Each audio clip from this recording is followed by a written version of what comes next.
He never set out to have a junior record. That was never part of the plan. He never really played on the national team to any great extent. That wasn't part of his program. I mean, he lost in the quarterfinals of Kalamazoo to me. 6 months later, he's in the third round of Indian Wells. I lost touch with Pete as a junior. The next time I saw Pete came at the Palm Springs tournament, and he was playing Ramesh Krishnan first round. But I remember at the time I was thinking, geez, Ramesh is such a talented player. And I remember Pete, this little kid, and I hear he's hitting aces, and I hear he's this big serve. And I was like, I hadn't seen him in so long, and I was in the locker room, we're by the sink, we're sort of washing our hands, and I looked over and I went, Pete? And except this time I wasn't looking down at him, I was looking up at him.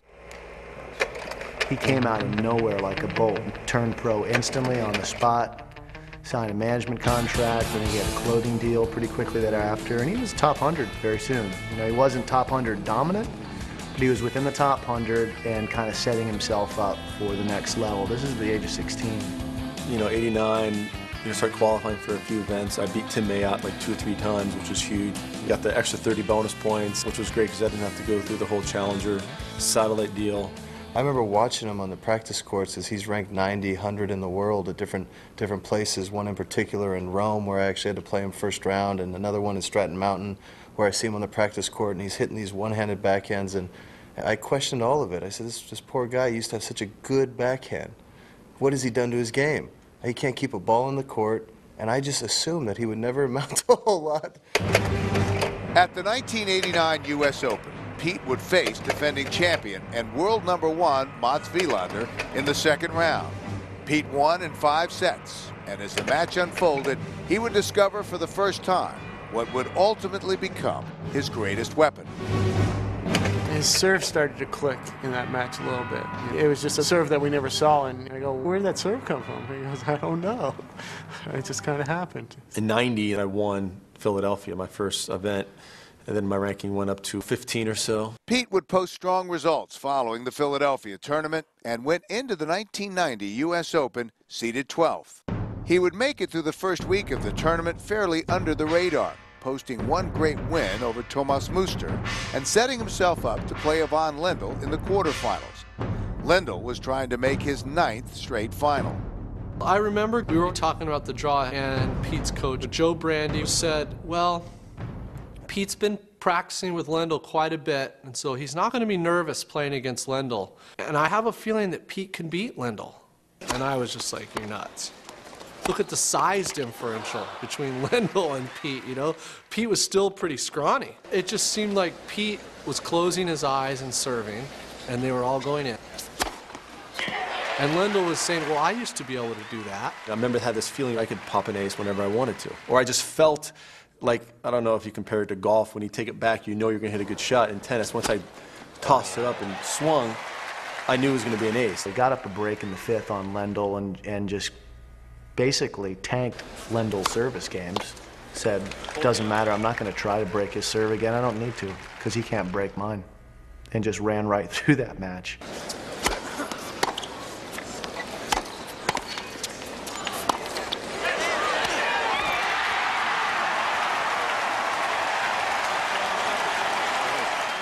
The 5-set win over Lendl would put Pete into the semifinals, where he would meet John McEnroe, who was having one last great tournament. I remember being in the locker room before the semifinal when my brother was getting set to play. My brother would get all amped up and sort of be walking around the locker room and getting himself going.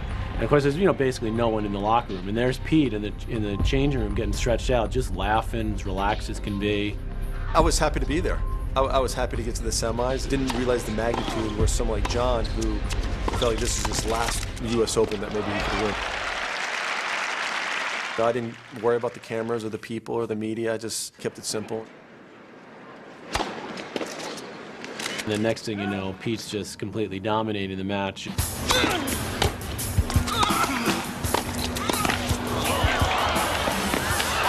Sampras. Just incredible power tennis and athleticism, and it's sort of the new tennis is sort of all coming together right there. You're seeing this young kid with this huge serve and all these big weapons and playing this incredibly dynamic, athletic kind of game. I think, my brother was just like, whoa, this is just hitting me like a ton of bricks. Sampras. 6'2". The beauty about the U.S. Open as a young kid is that you have that Saturday semifinal and Sunday is the final. I had no time to think about what I was doing. I played John, went home, went to sleep. I woke up, had breakfast, and I was just like, okay, what are we doing now? And I played Andre, and I didn't realize the magnitude of the match. I went on the court thinking to myself, I'm just not missing the ball. I mean, how's he going to beat me? I'm not going to miss a ball. Yeah! He came out as the huge favorite. I mean, and he was a target for the media because of what he brings to the table, and I think he felt the pressure a little bit, and I just had sort of this, I don't want to say mopey look, but I was kind of like, okay, let's just pop some aces here.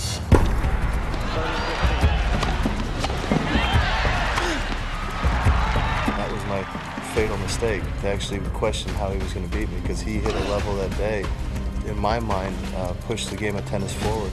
It was a whole different animal that needed to be dealt with. You saw a weapon in his serve that had yet to be experienced. You also saw a level of athlete that was different. I mean, to watch his explosiveness, I believe he turned the game from being a stroll through the park, tiptoeing around the court, to a ballistic, violent, how fast can you stop and how quick can you explode to get to that next ball.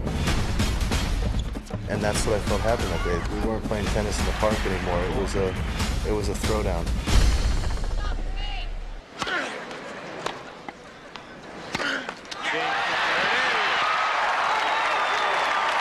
He's the youngest U.S. Open winner ever, so I think it kind of came as a surprise to him, and he was still so little.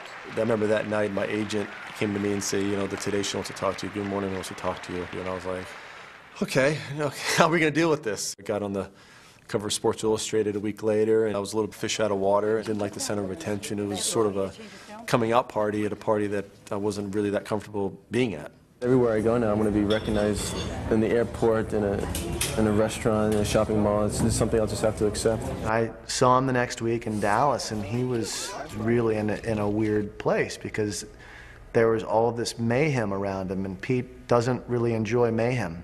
He likes to keep things controllable. I think it took him a while to find the right balance because he's a guy who really didn't enjoy all of that. It was probably even harder for him than, let's say, Andre to make the transition into stardom.